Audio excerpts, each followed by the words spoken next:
everybody. This is William del Pilar, and this is Points on the Board. And because of Colin Kaepernick, I have this show and talk about sports and the intersection of politics with it. Now, I am being a bit facetious here. I'm just picking on Kaepernick. Politics has always been around sports from the days of Jackie Robinson and breaking the color barrier there. So I don't always talk necessarily about politics, but when politics are involved, I'm in there. Tonight's show is going to talk about the NFL for the main portions in terms of two big trades, or rather two big events. Deebo Samuel is on the move. 49ers overpaid wide receiver who has not lived up to the hype since signing his big contract, I believe, in 2022. And Matthew Stafford, who has lived up to the hype, restructured and has his new deal and will be staying with the Rams. And then we are going to go to our, what I call, it's kind of a lightning round type a show or portion of the show, and I've gone through various names for it, with the latest name being excuse me, the latest name being the final whistle. I also considered the overtime scoop, but I think that was too football related, and I thought the final whistle, being the looking around the nation in sports and how it intersects with politics when possible in terms of some quick hit stories. And we've got quite a few today that do intersect, whether it's Chris Kluwe and MAGA, Trevor, Bauer, Trump and Pete Rose, Trump and the Eagles. They are there. And I try to make it fun. I mean, let's be honest. You know, life's tough as it is. So let's make some of these stories fun. But let's put a real hard, legitimate spin on it. I am a conservative Latino. It's important to me because my relatives range from black to white, white to black, brown, everything in the middle, straight, gay, dirt poor that you would never believe could be that poor, to well off. But before we go on, do not forget to, well, I'm sure you will once you see the podcast in its entirety, you will like and share this. But do not forget, you can check out this podcast, Points on the Board, at grumblingsmedia.com. Make sure you bookmark our website. But you can also find us at YouTube, Rumble, Apple, Spotify, y Pandora under the handle Grumblings Media. And with that, let's get right into it. Fade or flourish. Deebo Samuel's new chapter with the Washington Commanders. Redskins. All right, the Commanders are making waves this offseason. Look, they're determined to keep pace with the Philadelphia Eagles. They fell short. They got smacked by them pretty well in the NFC Championship game, but they showed they belonged with a great upset of the Detroit Lions, who was favored to represent the NFC. Rookie quarterback Jaden Daniels, he shined, obviously, in his debut season. And the team's going all out to build a dynamic offense around him.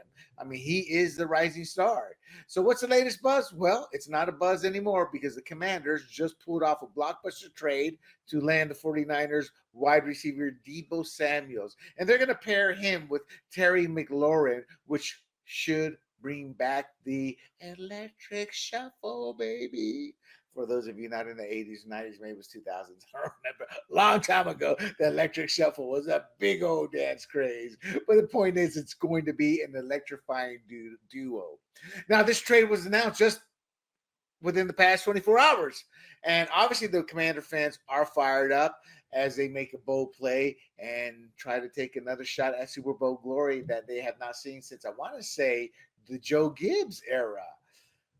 The 49ers, well, much like the Dallas Mavericks, they're looking at having given up a lot and gotten nothing in return. So what was the Commanders' motivation for this? Look, they want to bolster their passing offense, and they want to provide Daniels with a legitimate number 2 elite aerial threat. Deebo, people say, has a number 1 ceiling. I haven't seen it. I think he got his big fat contract because he was a dual threat and he could rush the ball with not the best running backs, but put number 1 type numbers in terms of how they use him in San Francisco, and that's what got him his fat contract. So, speaking of that, his this edition does add that potent duo not only with McLaurin in a Cliff Kingsbury designed offense, Cliff Kingsbury designed offense, but it also addresses a critical need that was exposed during that NFC Championship game, and that was that when they pressured Daniels, they also were neutralizing McLaurin, and he did not have a number 2 option to go to. Deebo alleviates that. And I was alluding to his ground running ability. I get to that in a second. But look, so Washington secured Deebo Samuels for, my notes state, a modest 5th-round pick. Bro, that was like they just stole him outside the Niners. Look, this preserves their draft capital and, more importantly, their cap space for Peters to address other needs, with general manager Adam Peters. I mean, they have cornerback needs, linebacker needs, and the free agency to come and the NFL draft to come. Now, they are a bit protected with the NFL draft, but free agency is where they're going to blow their money. So, and they also acted early. They now know what they're getting in Deebo Samuel. So the Commanders, they do gain an edge against other teams looking for receivers, because now they can immediately begin game planning Deebo's dual strength, rushing and receiving, into the playbook. His impact and versatility, well, as I said, he's a dual threat. Look, he's a proven track record, not only with the Niners, but a reputation around the league as being able to both receive and rush. And it's a great versatility for the team to have, because it adds a new dimension to the Washington offense. Look, his presence offers additional layers that are crucial when Daniels' running game falters or McLaurin can't stretch the field, as well as giving the team an option instead of having Jaden Daniels, who is injury prone in college, having to run, because he's a skinny kid. Look, I'm sorry. It happened to RG3 in season 1 at the end of the season. Somebody like Jaden Daniels is only a matter of time before that knee gets shot hard. It gets hit hard, he takes a shot, and he's out. And this could help avoid that. So he enhances an already promising backfield or offense. So let's talk about the Niners here for a second.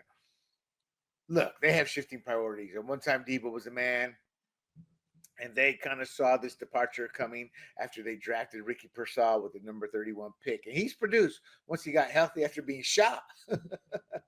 They secured Brandon Ayuk with overpaying him $120 million contract, just like they overpaid Deebo Samuel a few years ago. Look, they have a system, and the system is making these wideouts much better than they are. So why do the Niners insist on overpaying their receivers is beyond me, because all it's resulting is what's happening with Deebo Samuels, and it's going to happen with Ayuk too. So what I'm saying here is, look, there's a reason Samuel's role diminished in 2024. I mean, Juan Jennings outperformed him this past season in targets, catches, yards, and touchdowns, even after Ayuk's season-ending injury, which came after he signed his big fat contract. So trading Samuel frees up salary cap space, and that's going to help him with extensions for Jennings and pay off Ayuk, I guess. I apologize. It's nothing to do with Ayuk, but with extensions for Jennings, but more importantly, quarterback Brock Purdy. He is now extension eligible, and he's been a loyal team player for them in all phases. So now he wants his, and I don't think he's going to break the bank, but they need some money for him. But the fact they only got a 5th-round pick is underwhelming, to say the least. Not Dallas Mavericks giving up Luka Doncic in the NBA underwhelming, as that was a steal, but an underwhelming, because supposedly Samuels has a high ceiling and he has a pass all-pro impact.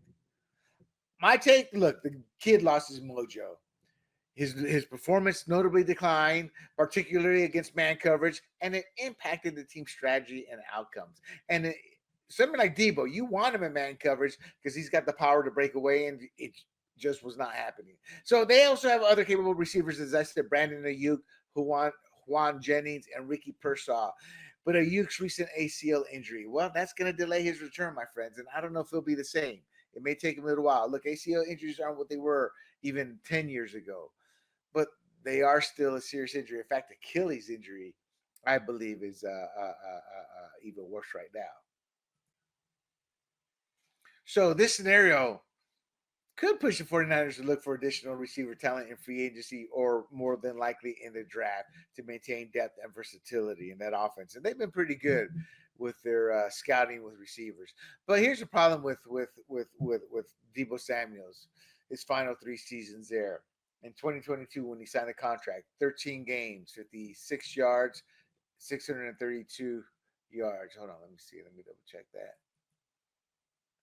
Yeah, 632 yards. Didn't play a complete season. 2023 did not play a complete season, albeit it was 15 games, 60 receptions, 892 yards. 2024, 15 games, not a complete season. Again, they're 17. You're paying him that type of big money. You need him on the field. And in 2024, they needed him to make an impact. He did not make an impact. 51 receptions, 670 yards. Those are terrible numbers, to be quite frank. I mean, I'm not going to joke around. So he averaged 14 games in that time span, 56 receptions for 730 yards, 13.1 yards per average. 4 touchdowns he averaged in those past 3 seasons. Now, his rushing, he did do a little bit better in terms of adding to his stats. Average 40 carries a season. It's a lot for a receiver. In fact, you usually see 8, 9, 10, a dozen tops. So he was a dual threat, but he only averaged 198 yards. So you're looking at less than 1,000 combined yards and 4.9 yards per carry average, which is phenomenal. 3 touchdowns, 2 fumbles, 1 fumble loss. So those were solid numbers, but they were not what I would call elite numbers. So the Commanders, hey, I give him an A. I mean, they upgraded, only gave up a 5th round pick. That's clearly an A for a player which some people consider still has a ceiling he hasn't reached. He's explosive. He's a playmaker. It's minimal cost. It's enhancing their competitiveness. He's going to be happy as long as they win. Once they start losing, Deebo, he wants to be with the winner. He doesn't understand that he can help create and build a winner. He wants to just be with the winner. I have issues with players with that attitude, and I think that's one reason they were willing to trade him at this point. So let's not sugarcoat neither. This team is growing, so it's a good fit for him. Again, Daniels and McLaurin now have an elite. It's an elite 1-2 punch with Daniels being able to go to McLaurin or Samuels. I wouldn't say elite, but it's a solid 1-2 punch. Low cost, again, allows Peters to focus on other roster gaps. The 49ers, hey, that's deep. 5th round pick is deemed insufficient when you have a player of supposedly Samuel's caliber. Now, the move does align with their cap management and a transition to younger talents like Pearsall.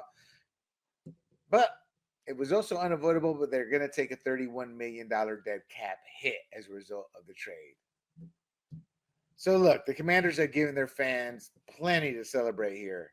Social media had a field day too. Here's why. So FanDuel, but I saw others with it because it made sense. We all remember Brandon Ayuk was like requesting a trade to go to the Washington Commanders. Now Deebo ends up going there. That's got to add some stank to him. To that ACL injury. But in the bigger picture, this is obviously a major trade win for Washington. Electrifying duo of Deebo Samuel and Terry McLaurin. And McLaurin was not the biggest type receiver, so Deebo's a big guy. He can get in there and muscle it out. And they're going to sit there and compete against the Philadelphia Eagles to see who's best. Look, they weren't far off from the Eagles. Combination of coaching, the magic of Daniel's first year as a rookie. There's film on the kid now. So let's see how he does going down the road, specifically this year. So the Commanders are making bold moves. They have a bright future. And the Niners, well, they're paying a price for overpaying players. That said, it's still going to be exciting times ahead for both teams because the Niners, terrible season last year, product of injuries, major injuries. They literally never had their true full starting team on the field, which is a rarity in the NFL, but not even for one game. So with that, let us move on to the Rams and Matthew Stafford. They strike a savvy deal to stay together. The divorce is off. So this is obviously big news out of LA. The Rams have locked Matthew Stafford in through the 2025 season with a restructured contract. And it's being celebrated as a huge win for the team. And it is. I saw them as competitive. I'm like, man, this team was one went away from winning the championship game. They came out of nowhere. They were laughed off, put it together. That was Sean McVay's greatest coaching job. Here's a kicker people aren't talking about in terms of this deal and how they're looking at Stafford. This deal was accomplished because of, this past season was accomplished from the Rams because of their defense, not Stafford. Stafford came on, turned it on in the playoffs, but if it wasn't for that defense, they wouldn't have sniffed the playoffs. So it's going to be interesting to see how much Father Time has caught up with him this season. But this restructuring kind of capped off because there were weeks and weeks of trade rumors. He was linked to teams like the Giants, Vegas, the Las Vegas Raiders, and even the Steelers were mentioned here or there. Stafford's agent had been testing the waters with other teams. But that's all behind him now. The restructuring was made official during the scouting combine just this past week. And it's a key moment for both Stafford and the Rams because they had their sight set on a very, very tight window of this year, pushing it to next year. I think it's this year or bust. And I think they wanted to give it a shot with him. So look, Stafford had a 4-year contract that was coming to an end of $160 million. And it wasn't coming to an end. It had 2 years remaining, but it was a $27 million salary for 2025. Only $4 million was guaranteed, and there was no guarantee for 2026. So there were salary cap implications with all this as well, and they needed to restructure it. And the financial details of the new deal isn't quite known, but he did take a pay cut, and that was the problem. We're going to have to trade you because we're not going to pay you that. And he knew that. Now, he prioritized staying with the Rams over more money with other teams for a simple reason. The Rams are rebounding. And the Raiders, well, they're rebuilding. The Giants, they had no offensive line. I don't think he would have stayed healthy after a couple of weeks. I think he understood that. And I think his wife loves LA. So this is his second renegotiation with the Rams. And his camp, so it's not inside baseball, it's public information, but his camp did talk to the Giants or Raiders, and you were looking at a potentially $90 to $100 million contract. But he got the compromise staying in LA. I don't think at this point money's the issue, as people may think. Excuse me.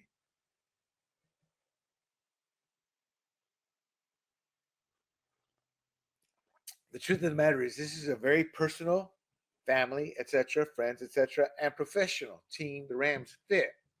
It aligns with his love of Southern California, and him and his family are settled there. And him and Sean McVay, I think they're looking at each other more as men to men who are trying to win. Him from being the general on the field, him and McVay from being the general of the team, directing the team. He's the warrior who's carrying it out. And I think that's how they see it.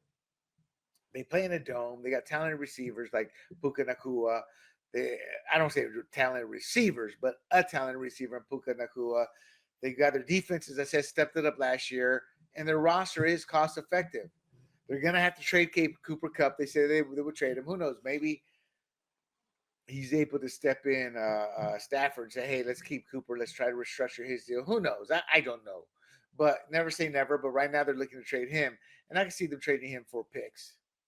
But that said, they have a shot. They have a shot. Once the Niners went down, once the Lions showed they can be beat, and the Eagles and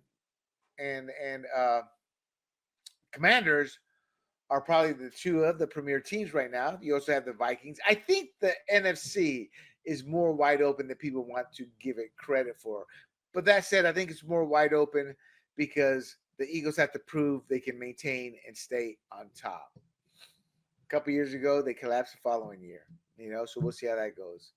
So Stafford last year started 60 games. He threw for about 3,800 yards, roughly 20 TDs, 8 interceptions, 10-6 record after they started out slow. They finished 10-7. They won the NFC West. They reached the divisional round. They lost in a close, tight game to the Super Bowl champ Eagles. So even at 37, he still has value.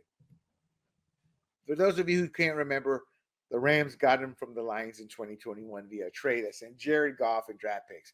Jared Goff is thriving there, but it's hard for him to live up to Stafford because Stafford went to LA. And even though they won the Super Bowl because of mercenaries and the refs literally giving them the win with some bad calls there, and I'm not going to change my tune on that. They bought that Super Bowl, and then the refs helped them out. The refereeing in the NFL is it's disgusting. These refs are vile, disgusting, pathetic excuses for human beings. They screw things up so much. So he's got a 34-23 record with the Rams, about 14,700 passing yards. This is sixth most in the Rams history, 95 touchdowns, 44 interceptions. He'll break it this year because he's only 191 yards shy of becoming the 10th quarterback in NFL history to reach 60,000 career passing yards. I like to say he's not Super Bowl worthy. He couldn't do anything in Detroit. It took a mercenary team to get him to a Super Bowl. They didn't win the Super Bowl because of him. But man, his stats, if he had been on a real team without the Lions, maybe he is Super Bowl worthy. I'm pretty sure he'll get in. I don't think he deserves to get in, but I'm pretty sure he will get in. But on stats alone, look, I'm sorry, people, shut the hell up. It's a QB league. They allow these quarterbacks to sling it. And so it's changed from just even 10 years ago, how much they watered down the defense against these quarterbacks. So some of the consideration for the Rams, look, they were looking at a big financial commitment and limiting the roster depth, so that's still partly an issue here, but they're looking at his leadership, the fact that they feel good with him as a starter, how he fits in the McVay system, and they think that makes them an immediate contender over taking a year or two to rebuild to find their quarterback. And I agree. And here's where they got a great deal. He's earning $27 million. That's below the market rate for top-tier quarterbacks that earn $50 to $60 million.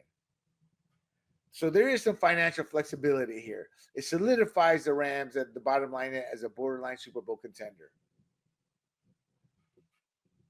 Now, they also kept their offensive line intact to a point. They signed a non-drafted rookie, Alaric Jackson, had a great year last year to a 3-year, $57 million deal, $35 million guaranteed. He's only 27 years old. He's a former undrafted free agent. I said rookie, I apologize, but he's not a rookie. He's a former undrafted free agent, had a standout 2024 season. He only allowed 3 sacks and 467 pass blocking snaps. That is phenomenal. He's the first high-profile quarterback to come off the market. Where's Russell Wilson going to land? Where's Justin Fields going to land? Russell Wilson's a Super Bowl winning MVP quarterback. Got a couple Super Bowls. Potential future Hall of Famer as well. Justin Fields, where he's still living off the potential. So at the end of the day, though, I think the Rams are the big winners here. The losers, Giants, Raiders, and there was some talk with the Steelers. They're the big losers here. So there's always that ripple effect. So looking ahead, the Rams are clearly doubling down on their strengths. Obviously, Stafford being one of those. They are going to be a strong contender for 2025 because they're going to build around him. They're going to leverage McVay's offensive prowess. And again, he has matured into becoming a decent head coach. He was overrated, just a whiz kid. With a mercenary team that aged out, they did crappy for a couple of years there. They weren't competitive in terms of Super Bowl competitive. This past year, McVay, hair got up his tush, and he kind of took the next level in becoming a coach.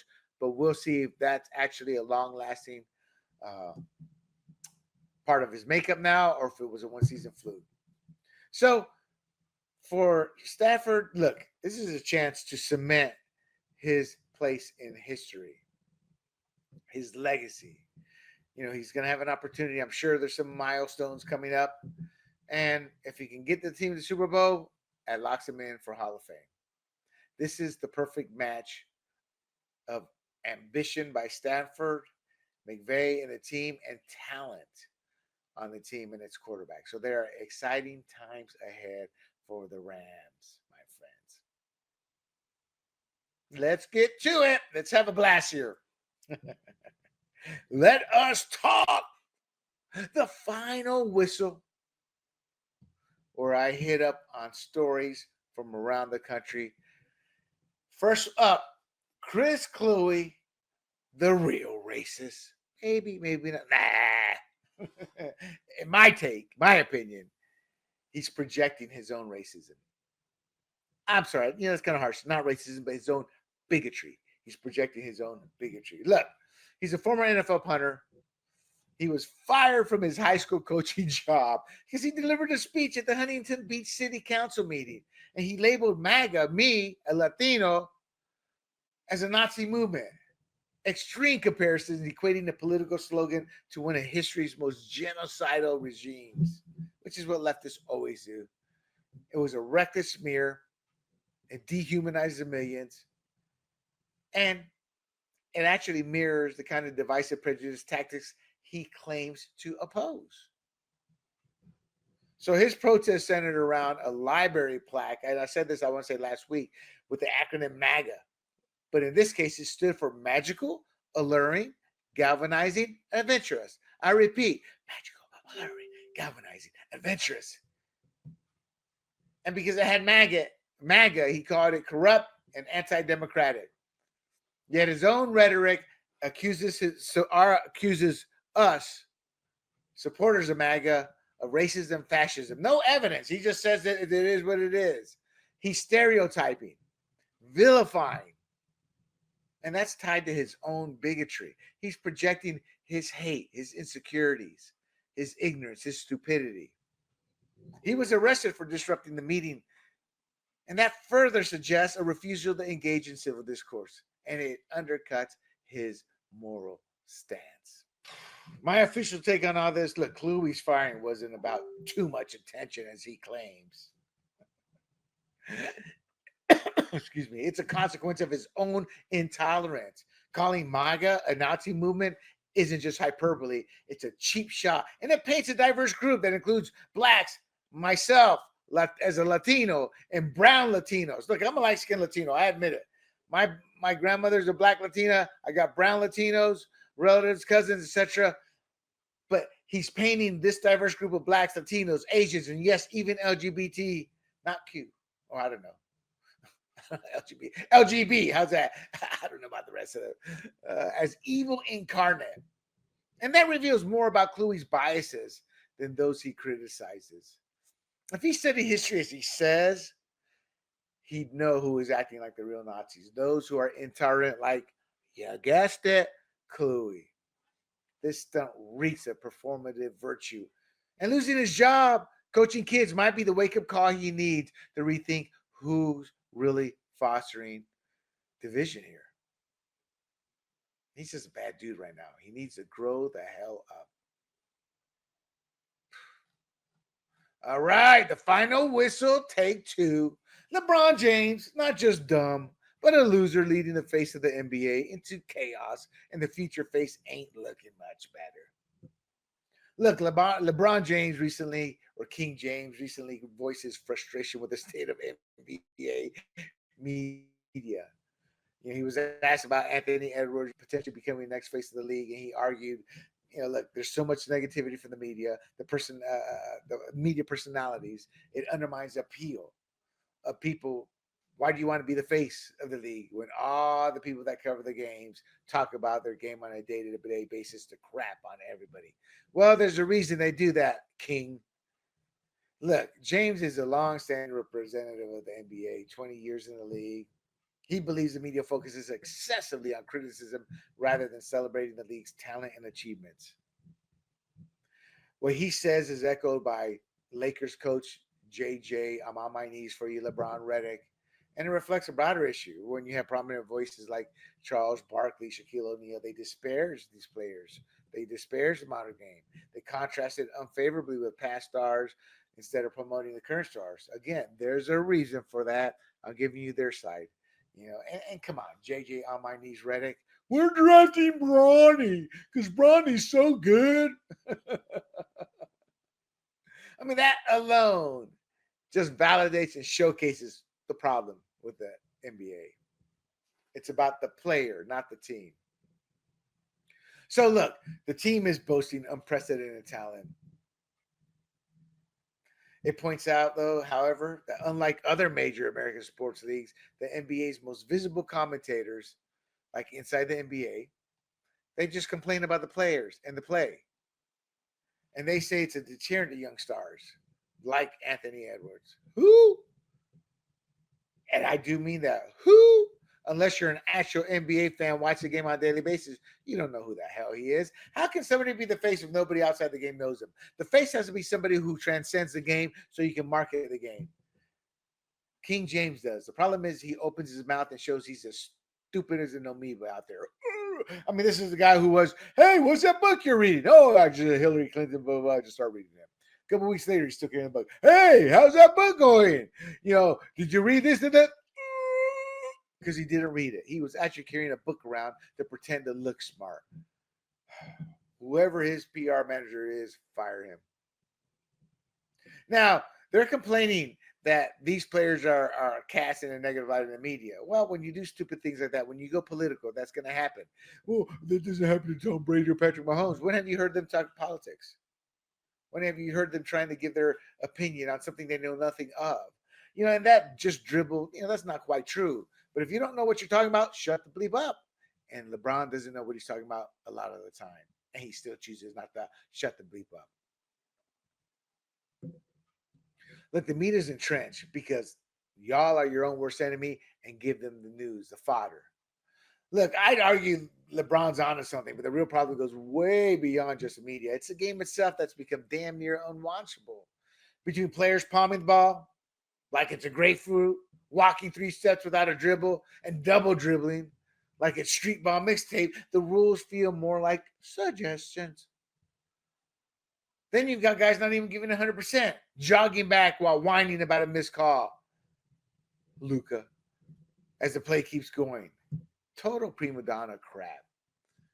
These guys are raking in hundreds of millions, yet some act like they're enslaved on the plantation when they talk about slave ownership. No, bro, you're getting paid over $100 million in a guaranteed contract to play the game you love. Do not even think of playing the race game, the slave game with that. And that's what they do. And they wonder why that turns people off. Then you add in players sitting out games for load management when a family ends up paying a couple $100 to take their kids to a basketball game, if not more. And their player they're hoping to see to win the jersey, they got their cap on their gear. Huh? Is he going to play? Is LeBron going to play, Daddy? I hope so. Deep down, the father knows what's just happened to load management, and he's sitting out.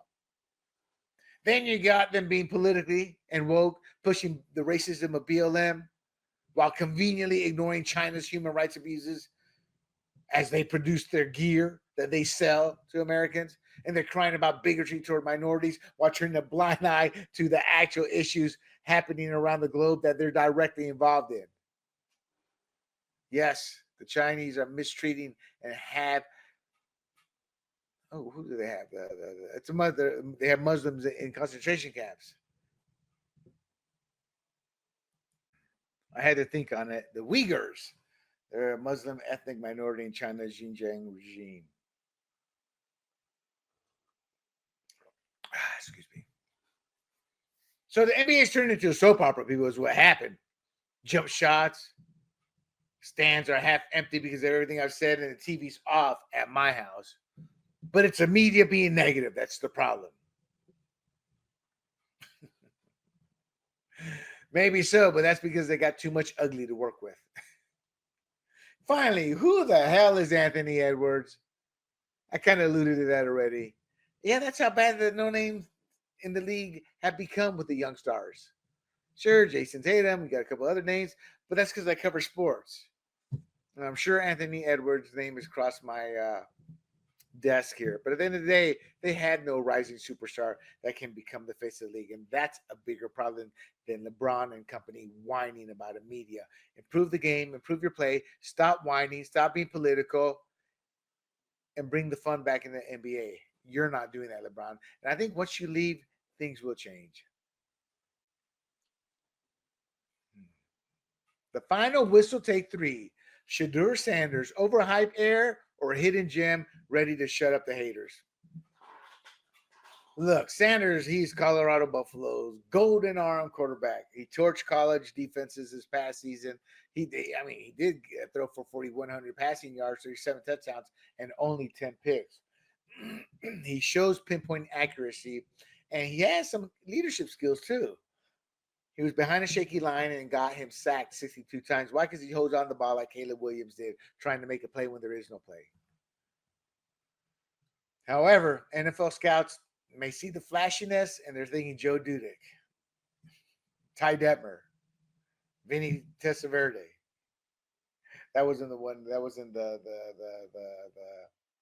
Hurricane QB. I was thinking of. I can't remember the Gino Toretta's one. Look, Tom Pelissero on the Rich Eisen show said that some teams don't even have him as a first round grade, or don't even give him a first round grade. They're wondering if he is a pocket bound style quarterback, but he's holding on to the ball too long, and they're wondering if his durability can take it just to repeat a hit. 62 sacks. Then you also have Travis Hunter stealing all the draft under his potential number 1 overall pick. Look, Sanders' draft buzz is a roller coaster. He's projected anywhere from a top 5 to a late first rounder. There's red flags like his sack happy tendencies and a frame that taking a beating will raise durability issues. Doubts, to be frank, in a league that's now trending towards mobile QBs. He has a 69% completion rate, 41 total TDs, and that screams promise. However, there was an Alabo flop against BYU, 4 sacks, 1 pick, and whispers of, well, he hasn't really shown him much improvement from scouts. Here's the other problem. The Giants, Raiders, or Browns, who desperately need a QB, but they also need massive offensive line help. Is he a franchise savior or a gamble who'll crumble under the weight of no protection and running for his life and making bad decisions? My take, look, this kid's under a microscope, hotter than a Vegas sidewalk in July. It's just that simple. Every sack, every sidestep, every smirk, it's going to be dissected like he's auditioning for QB canonization. If Shedeur doesn't have the wheels or the chassis to shrug off NFL hits and run the new gen pro-style offenses that demand a QB who can scamper, he's toast. Plain and simple. Sure, pocket passers like Tom Brady can still thrive. And teams like the Giants or Browns, they might mold him into one. But those same squads are O-line disasters that need to be fixed. He's not a lock. The hype says he's a potential stud, but if his talent's closer to Andre Ware, who? Exactly. Then Tom Brady, whoever drafts him better pray he's got some Foxborough magic up his sleeve. If not, they're stuck with a bus and a snarky told you so. I like to say from the peanut gallery, but some of these player evaluators are legit. From felon to fairway, a tale of second swings and redemption. All right. Ryan Peake was a full-on member of Australia's Rebels biker gang, a crew the government labels a criminal outfit. He got nabbed when he was 21, slapped with a 5-year prison stretch for a serious assault. It was deserved. Now, Peake had golf talent, pro tour golf talent. Him and his gang buddies, they beat down a guy they thought was packing heat, and it cost him. It derailed his promising golf career. And I guess he kicked it off alongside Cameron Smith. So his tale starts rough. Once a Rebels gang enforcer, he deservedly did hard time. And that was in 2014. But golf put him back because there was a coach, Richie Smith, who gave him a lifeline to hit the links again. So by fast forward to March 2nd, 2025, 31-year-old Aussie turned pro rookie. He clinched the New Zealand Open at Millbrook Resort. He dropped the 23 under score with a clutch 8-foot par putt on the last hole to dodge a playoff. Won $112,000. That's not chump change. And he won, more importantly, a spot in the 2025 British Open. However, he's going to have to go through visa delays because he barely got into New Zealand because he's a former criminal. So he's better work on that now to be able to get to Britain. So this is a full circle flex from his junior days with Smith to a major comeback, though his rap sheet still dogs him, as I just said. Barely got into New Zealand. He's going to struggle to get in Great Britain, but he will. Look, on a serious though, Peake's win was not a cakewalk. Look, he has a criminal past, people. And he didn't even land in New Zealand until Tuesday, 2 days before the journey because of immigration red tape, because of that assault conviction. So he's been scrambling. But that's on him. Don't forget that. His criminal past, these delays in our country, you have to vet who you let in. Hint, Democrats. That's a good idea. He trailed by 4 shots going to the final round. And again, fired 66 to edge out Jack Thompson, Ian Simon, and Kazuki Higa by a single stroke. He's got grit. Give him that. But then again, he's beat up somebody and been in a bike gang. So he has grit. So look, while Ryan's peak story is a rare rocket shot from idiot to elitism, it's also a neon sign flashing hope for rehabilitation against all odds. The recidivity rate, I think, is like 80% here in the States. And that means you get out once you're paroled, you're getting 80% chance you're coming back in. So, and sure, going from biker gang thug to British open contender, that's a Hollywood script on steroids. But if we can judge even a fraction of former offenders into being productive citizens, whether it's fixing cars or managing a burger joint, I'd call that a win. I hope Pete doesn't just bask in the fairway glory. He's got a shot to be a role model here. Strutting in the prisons with a 9-iron and a story that screams second chances. If he can show those guys behind bars that life's not just about trading punches, but picking up the pieces, well, he might just turn a few more lost causes into long shots worth rooting for.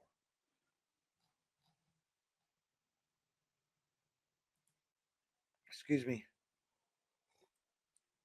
Anthony Richards, Colt Astrophy. I like that. I cracked myself up. From top pick to hot seat in record time. Look, the honeymoon is over. He was the Colts' number 4 overall pick in the 2023 draft. Anthony Richardson was. And he's no longer the team's presumptive starting quarterback. General manager Chris Ballard, he sat there and said, look, we are going to introduce a real competition and find somebody to compete with him. He's had 2 tumultuous seasons, people. Inconsistency and injuries. The honeymoon's over. He emphasized the need for a quarterback who can challenge Richardson. And they're going to explore all avenues. Who? I have no clue. There's not a lot out there. So, it won't take much to beat him out, though. He really is not a great quarterback. Has a big-sized body to knock people over, but he's also injury-prone. They're talking candidates Gardner Minshew. Really? Well, I don't know. Maybe somebody through the draft. I don't know. Do you take the kid so high?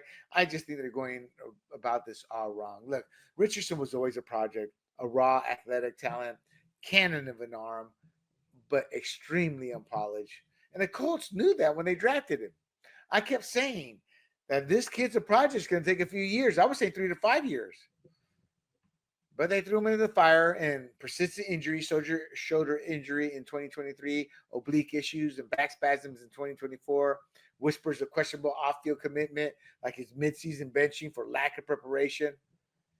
He's not stagnating. He's regressing. He's got the attitude, I don't care right now.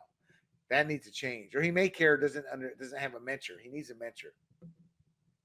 So when you throw somebody like that into the mix, it's not going to bolster a fragile psyche. He's going to keep looking over his shoulder.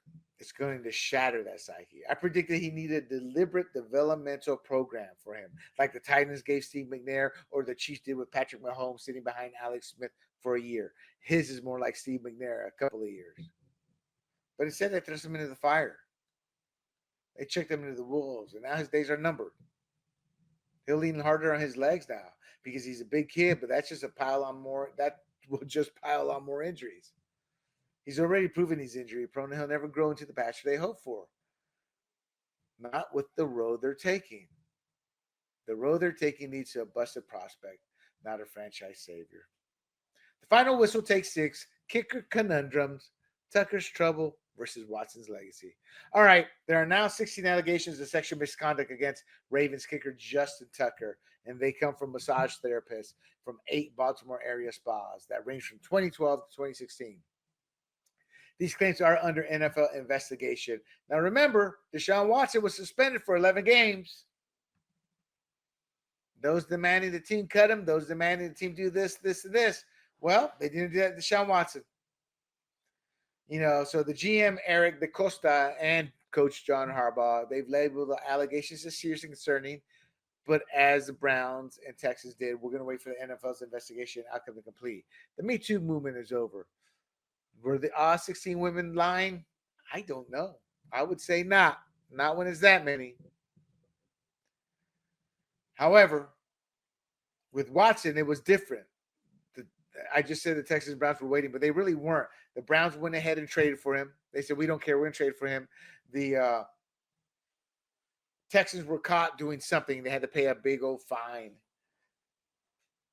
Even the DA, you can indict a ham sandwich, chose not to indict him, played it soft, and he got off. So they all worked. I don't know if together or they were aligned with wanting to get Watson to Cleveland or what, but it was just too many red flags. I just wanted a fair investigation. Same thing with Tucker. If he's as guilty as Watson is, that I believe that's Watson is, chuck his ass. Now, Tucker has a historical accuracy of 89%. He had a down season. He still got a strong leg. So they've got issues here in terms of what they want to do. Do you cut one of the best kickers in NFL history? Or do you do what the Browns, Texans, and the NFL did, ignore it, and when the data evidence is just too much, or the NFL back or the backlash is just too much to deal with, suspend him for 11 games. With Tucker, they're just going to cut him, throw him under the bus. Look, if he's guilty, he should face the music. Fair's fair. The real hypocrisy I have is the flip-flopping crowds. Those who cape for Watson's redemption are now sharpening pitchforks for Tucker. And Watson's detractors, well, they've gotten eerily quiet. Why? Because it's a tribal race game. If Tucker's guilty, hammer his ass. The Ravens are wise to wait. The Me Too movement is over. Just accusing somebody no longer cuts it. That's the only thing. I mean, I think that's a fair thing to do. However, Tucker's under a hotter spotlight now and is a kicker again. He's not a Golden Boy QB. And he's likelier to get thrown under the bus treatment more than being shielded. So let's see how this circus plays out. The final whistle, number 7, tush push drama. The Packers wanted out. The NFL might just say, So the Green Bay Packers have formally proposed a rule change for the NFL to ban the Eagles' highly effective tush push. Look, this is going to come up for a vote, and the NFL voters are going to vote on it this coming month, maybe this month. I don't know, this month or April. They need 24 of 32 votes to pass. The Falcons are already behind it in terms of Raheem Morris saying, hey, I support the ban. Look, the Eagles coach Nick Sirianni defends the play, saying it's not automatic and takes hard work. And he feels insult. Oh, shut up, Nick. Troy Vincent says, hey, look, there was no injuries with the tush push. Because we were talking about a safety issue. Well, this is how I look at it. The tush push nonsense is a safety disaster waiting to happen. And it's only a matter of time before someone gets wrecked. This kind of reminds me of the Broncos' old cut blocking or chop blocking tricks. It was legal. Then they turned it into such an art, players were getting injured left and right. They were so efficient at cutting those knees out. So they made it illegal. There's 2 reasons I think the tush push should be illegal. Look, it's a lazy play. It's honorless. It's not the way to play football. Yeah, I said it, and I don't care if it's corny. But the injuries will happen when teams get tired of teams using this. What's going to happen? You're going to get some players who are going to designate themselves. As soon as the play starts, I'm just going to jump right on in there with the legs. I'm going to start snapping some knees, hitting some knees, twisting some knees. That's what's going to happen. So ban it before the inevitable blows up. It's a lazy play, and the injuries will come through cheap shots eventually. The final whistle, take 8. Gruden's back in the ring. I guess the Bucs decided sticks and stones don't break their honor, as they should have. So the Buccaneers reinstated Gruden into the Ring of Honor. They took him off in 2021 because of emails that the left-wing media deemed racist, homophobic, and misogynistic. Now, players came to his defense. As a man, I've seen worse as a sailor in locker rooms as well. Anybody who's done sports will tell you that. And there's a reason for this. I'm not defending any racism or bigotry. I'm defending how things go down. Well, first of all, though, Gruden did coach the Bucs from 2002 to 2008 and led them to their first Super Bowl win. And this came about because he reconciled with the Glazer family at a memorial for defensive coordinator Monty Kiffin. He was a legend in the NFL in July 2024. So they decided to honor him. Now, my take, Gruden's no racist. He got into a heated spat with the Maurice Smith, and his words got slapped with a racist, homophobic, misogynistic label. As a sailor, again, a sports guy, I've heard worse in locker rooms. It's crude, dumb, and how folks jaw at each other. It's sad but true, but it's not inherently racist. Latinos, and I am Latino, blacks, whites, Asians, have all slung words like that. I haven't. It doesn't mean they hate each other. We only saw Gruden's emails. We did not see Smith's or anyone else's. It's funny how that works. People claim there was a hit job to take Gruden out. All the evidence and how this played out kind of gives credence to that. The Maurice is not a saint. He's played the race card before, falsely playing it for points. And Gruden has a lawsuit against the NFL that's still kicking. So this ain't over. Black NFL players have backed Gruden. They're like, no, this guy ain't racist. Kind of like Joe Rogan when he went through his thing. The leftist media wanted to demagogue him and destroy him because he was working against them politically.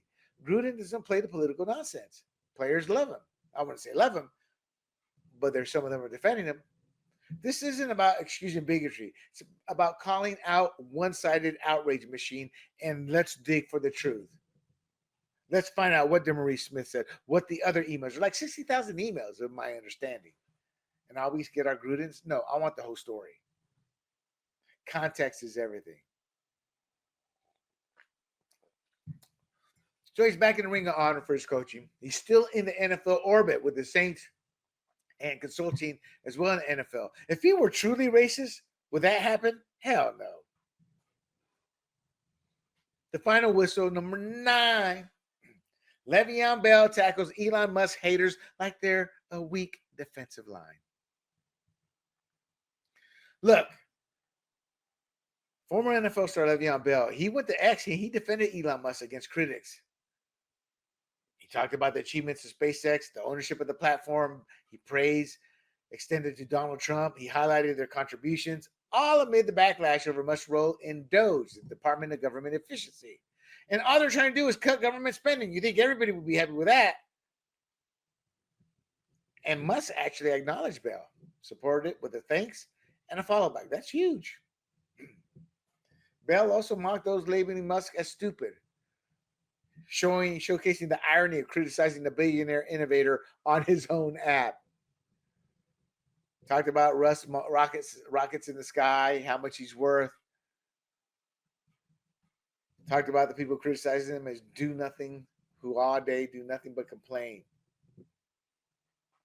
Look, players like Le'Veon Bell, they're ditching the entire script that athletes, especially minorities, must toe the Democrat Party line or only back black or minority candidates. Trump's appeal has blasted through cultural barriers. And let's be real, before he rode down that escalator into the Republican territory, Black America adored him. Civil rights leaders adored him. America adored him. His name was dropped in rap lyrics. He ruled Hollywood cameos. And he had the apprentices raking in the ratings. Civil rights leaders, again, they wanted to be seen with him with photo ops. Trump didn't flip a switch. Politics just smeared him with a fake narrative. And now they're trying to do the same with Elon, who is now Trump's right-hand guy in terms of cleaning the government up. So look, Bell and other minorities are seeing through this BS. And they're proving the old playbook's been torch. I applaud Le'Veon Bell. The final whistle, take 10. The Eagles wing it to the White House. Will they soar or soak? Look, the Eagles, as we know, won Super Bowl 49, I think. Is it 49 or 59? I don't know. Those Roman numerals always get me. But they beat the Kansas City Chiefs. Now, there were rumors that they were snubbing a White House invitation from President Trump. And that was sparked by a U.S. Sun report claiming a massive no from the team. However, conflicting reports emerged. NBC's Pro Football Talk and a league source confirmed the Eagles would accept and would be honored to visit if invited. And Trump jumped on that. He affirmed the visit last week that the team would be invited right away, praised their performance, and expressed hopes to see them in D.C. Now, this isn't the first run of these two, of Trump and the Eagles. After they won the Super Bowl in 2018, Trump he rescinded his invitation when many players opted out, citing his stance on standing for the national anthem. Yeah, you damn it, you better stand. Let's see you go pull that crap in Russia, in Ukraine, with the Azov battalion. See how far you get. Obviously, this was based off of tensions that Democrats were pushing, and Colin Kaepernick, who's become richer than he could ever have been playing the game, who whined about the treatment of blacks, despite the fact he was raised by a white family. You can't make this crap up. Now, in defense of the Eagles, none of the players knelt in 2017. But fast forward to 2025, and the team's willingness to attend marks a shift. Take politics out of this, Eagles. You should absolutely accept this invite. It's an honor most Americans only dream of. It's a chance to meet a U.S. president and celebrate their victory in the nation's capital. Look, you young athletes, you're part of a privileged 1%. You are too many times made to be pawns in a leftist game to paint Trump and Republicans as racists who hate black people. And that's a narrative that's not just a lie, but a tired one. If racism was rampant or was the rampant plague they claim, why did Wilford Riley's research and hate crime hoax document over 400 fake race scandals between 2012 and 2018? And Wilford Riley's a black man, documented this. Years from now, you young players, you will look back, realize you were manipulated, and you will regret squandering a rare moment because of a cheap political flex. So grow up, take the trip, and leave the woke playbook on the bench, because this is a once-in-a-lifetime opportunity. The final whistle, take 11. Trump throws Pete Rose a bone. MLB still too lazy to catch it. Look, President Donald Trump announced on Truth Social that he intends to issue a complete pardon for Pete Rose. He just died this past year, September 2024, at age 83. He's going to do that within the next few weeks. Pete Rose is a lifetime ban from Major League Baseball, exclusion from the Hall of Fame, and yeah, because of his gambling. Despite his record as the all-time hits leader, 4,256 hits over 24 seasons. Trump also criticized MLB for lacking the, quote, courage or decency, unquote, to induct Rose into the Hall of Fame. He said posthumously honor him. Again, this ban is because he bet on his own team. He served a 5-month prison sentence in 1990 for tax evasion, not gambling. Here's my take. He should be in the Hall of Fame. Full stop, yes. He screwed up. Gambling on baseball was dumb. And his arrogance made him his own worst enemy. A suspension fair, but a lifetime ban? Ooh, overkill. The guy never bet against himself, always on his team to win. He walked a fine line. It showed how much love he had for the game and believed in himself and his team, even though he was too thick-headed and too stupid to realize how idiotic that thought process was. However, there are worse characters enshrined in the Hall of Fame. Cooperstown. Cheaters, bigots, you name it. Hopefully this pardon will nudge MLB in the right direction. And while we're at it, let's revisit shoeless Joe Jackson. Joe played to win while his teammates tanked the 1919 World Series. And he got shafted simply by association. If we're fixing past wrongs, let's give both these legends their due. The final whistle, take 12. Popovich sideline. Stroke puts Hippocrat hoops guru on the bench. Look, San Antonio Spurs head coach Gregg Popovich, he's a brilliant head coach. He's going to miss the remainder of the season. He suffered a stroke November 9th. The assistant coach, Mitch Johnson, will continue on or step in as interim head coach. Popovich, 76 years old. He's coached the Spurs since 1996, led them to 5 NBA titles. They say he's going to make a full recovery, but we don't know. And out of that age, look, I'm going to be frank here. Popovich is a bigot of the highest order, a sanctimonious pig who spews venom at conservatives. I'm talking, my tone is even less than what his tone is. He brands us all racist, and yet the GOP racked up historic support from blacks and Latino voters. So what's he do? Calls us stupid. Says they're lying to us. I should they didn't. We kind of agreed with the data we were seeing. The Republican Party has now become the party of the working class, and that drives Popovich crazy. Why? Because it's his elitist Democrat cronies and him that cozy up to the 1%, and they turn a blind eye to China's human rights atrocities. His hypocrisy is glaring, condemning us while excusing genocide and oppression abroad, all from his ivory tower, white ivory tower, literally white ivory tower. Phenomenal head coach, but as a human, he's worthless. An excuse of a human being. He'd probably cheer if I dropped dead, but I'm not him. I don't wish death on him, stroke or not. He's got a family who loves him. And his bio comes from brainwashed indoctrination he's too stupid to unravel. He smugly thinks he's holier than thou, better than Jesus, purer than Jesus. He's just too clueless to see the mirror. What a swine. Despite that, I hope he recovers and maybe he can change. No whistle, literally. Diana Taurasi from Gold Medals, a green-eyed monster. Look, Diana Taurasi had an illustrious 20-season WNBA career.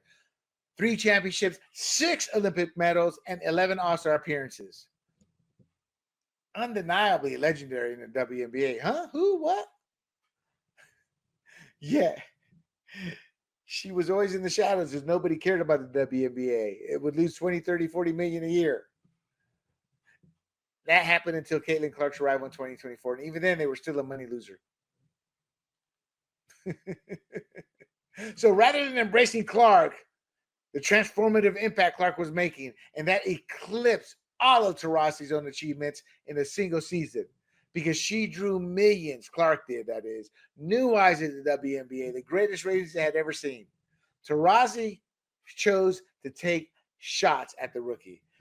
Petty bitterness, and it undermined her own legacy as a gracious champion. My take, look, Taurasi's resume screams greatness, but her sour attitude toward Clark, a player who did more for the WNBA's visibility in 1 year than Taurasi managed in 2 decades, paints her as a jealous relic. History will laud her stats, but the narrative will shift to Clark as the one who made the league matter to the masses. Taurasi's a mean girl. She took a jab at the future instead of a handoff to ensure its potential strength and growth. All that she's going to ensure is that she'll fade into a footnote while Clark's star probably burns bright. Congrats on the hard work, Taurasi, but good luck being remembered for anything but this. Final whistle. Round 1. Mavs trade Luka for a glass ankle Davis, and shocker, it's not going great for the Mavs. Look, Luka Doncic is now thriving with the Lakers. And they had the game. The Lakers against the Mavs. He delivered a triple-double, 19 points, 15 rebounds, 13 assists, and won the game, 107-99. And general manager of the Mavericks, Nico Harrison, had to face mocking chants of thank you, Nico. Thank you, Nico. Look, the Mavericks traded Doncic, a potential all-time great generational talent, for Anthony Davis, older, solid player, injury-prone. The big man had an adductor strain just 31 minutes into his Dallas tenure. Injury prone. Both are living up to their reps. One's injury prone and one's generational talent. The Mavs are currently struggling in 9th in the West, while the Lakers are surging to 4th. Look, this trade was a lopsided disaster from the jump. Luka's killing it with the Lakers as expected, while the Mavericks are still competitive but clearly missing their franchise cornerstone. Again, Anthony Davis living up to his rep, always injured. Luka's a rare talent. Yeah, he's got a beer gut and a hookah habit, but there were ways they could have whipped his fat ass into shape without shipping him out and chose not to. The Mavs gave up a generational talent for a guy made of glass, and it's on track to be one of the dumbest trades in NBA history.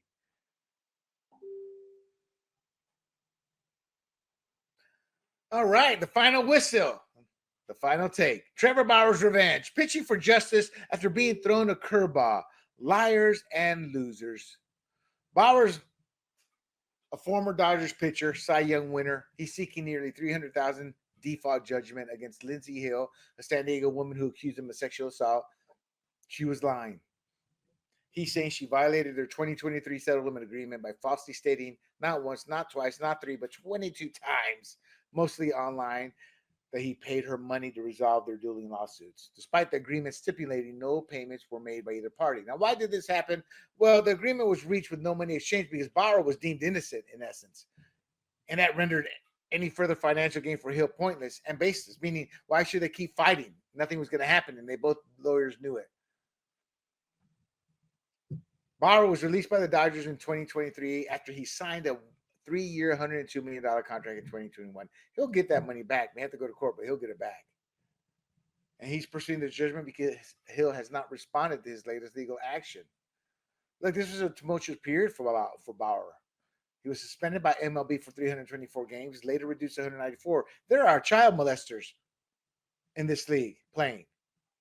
And they only catch them because they go to Dominican Republic in Franco or Wando Franco.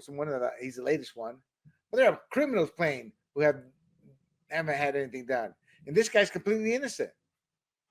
Look, Bauer's been royally screwed, not just by women caught spinning tails taller than the Dodger Stadium foul pole. Why? Because he just enjoys some freaky bedroom antics. But even the Dodgers and the MLB are spinning tails too. They let him go just because of an accusation. Bunch of cowards, bunch of cucks. These are the type of men, when they go out on the road, their women are being pleasured by real men. Look, he's basically toast. There's a shelf life every player in pro sports has, and it's a damn travesty. We're not talking about a fringe player here. Bauer's a Cy Young winner, a legit star who should still be dominating the mound. Instead, he's been exiled first to Japan, then the Mexican League, thanks to a Me Too hit job fueled by money-grubbing and attention-starved accusers like Lindsey Hill, whose lies unravel faster than a cheap fastball. That's my take. The Dodgers ditched him like yesterday's news, which is, again, a travesty. MLB hung him out to dry with a suspension that stuck even after the truth came out. And that's still ongoing. As to me, there's clear collusion, in my opinion, as no one signed him since. But the winds of change are blowing. People are fed up with these political witch hunts masquerading as justice. Bauer's got a shot to swing back hard in court, I believe. And he should. He should aim for the moon. Billions, not millions. Look at CNN settlement with Navy veteran Zachary Young. They coughed up $5 million before punitive damages. And the jury hinted they were looking at $100 million in punitive damages. CNN was like, woo, let's settle. After the fact that he won in court, the $5 million, he's like, okay, I'll settle now. I was proven right. Bauer can make that look like pocket lint. Hopefully he'll take him up to the cleaners or get a massive payout. Here's hoping he sues her pants off and walks away with a fortune that make even his owed $102 million contract blush. Because this isn't just about money. It's about proving the system can't keep railroading talent over baseless lies. There you have it, my friends. This week's episode of Points on the Board. I hope you enjoyed a long hot take with the final whistles, but there's a lot of information, and I left out about another half dozen news stories. I hope you enjoyed my walkthrough through the pros and cons of the Stafford deal and the Deebo Samuel trade. Those are two massive stories. And do not forget, you can check out this podcast, Points on the Board, as well as my pop culture podcast and political podcast, Red, White, and Rude, and Fired Up California, at grumblingsmedia.com. Make sure you bookmark it. Make sure you like and share this podcast. And you can also find this podcast and others at YouTube, Rumble, Apple, Spotify, y Pandora under the handle Grumblings Media. Until next week, my friends, I am William del Pilar. This is Points on the Board. And I bid you adieu. Hey everybody, this is Big John from Grumblings Media, and I just want to say thank you for watching our content. If you want to support our efforts here at Grumblings Media, just smash the subscribe button right here, totally free, or just go ahead and consume more of our great content. Click either one of these two boxes.